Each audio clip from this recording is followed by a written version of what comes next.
वैष्णवी हगवणेंचं 9 महिन्याचं बाळ वैष्णवीच्या आई वडिलांकडे सुपूर्द. बाणेर हायवे जवळ अज्ञातानं बाळ सोपवल्याची कसपटे कुटुंबियांची माहिती. अजित पवारांकडून कसपटे कुटुंबाचं फोनवरून सांत्वन. लग्नाच्या वेळी कल्पना दिली असती तर लग्नच होऊ दिलं नसतं. वैष्णवीला न्याय देणार अजित पवारांचं आश्वासन.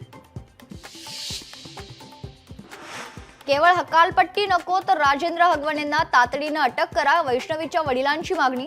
सुनेच्या आत्महत्येप्रकरणी गुन्हा दाखल झाल्यानंतर राजेंद्र हगवणे फरार. नणंद करिश्मा छळाचं कारण तर नवरा घरात नसताना सासू सासरे दीर आणि नणंद मारहाण करायचे. हगवणेंची सोडून गेलेली मोठी सून मयुरीचा आरोप.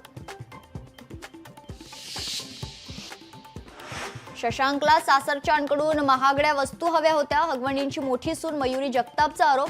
तर सासूने वैष्णवीच्या वडिलांकडे फॉर्च्युनर कार मागितल्याचा दावा. ऑपरेशन सिंदूरवर बोलताना पंतप्रधान नरेंद्र मोदी भाऊक. सिंदूरचा जेव्हा बॉम्ब होतो तेव्हा काय होतं ते जगाने पाहिलं. राजस्थानच्या बिकानेर मधील सभेत पंतप्रधान मोदींचा पाकिस्तानला इशारा. आगामी पालिका निवडणुकांच्या पार्श्वभूमीवर एकनाथ शिंदेंचं सावध पाऊल. जागा वाटप युतीतील मित्रपक्षांबाबत आक्षेपार्ह टिप्पणी नको. एकनाथ शिंदेंच्या शिवसेना पदाधिकारी आणि कार्यकर्त्यांना सूचना.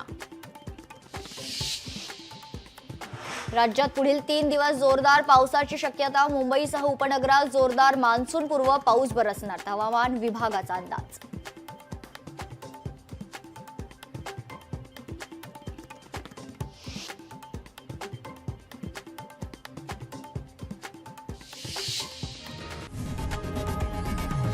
लोकशाही मराठी ऐका, पहा, जागरूक रहा.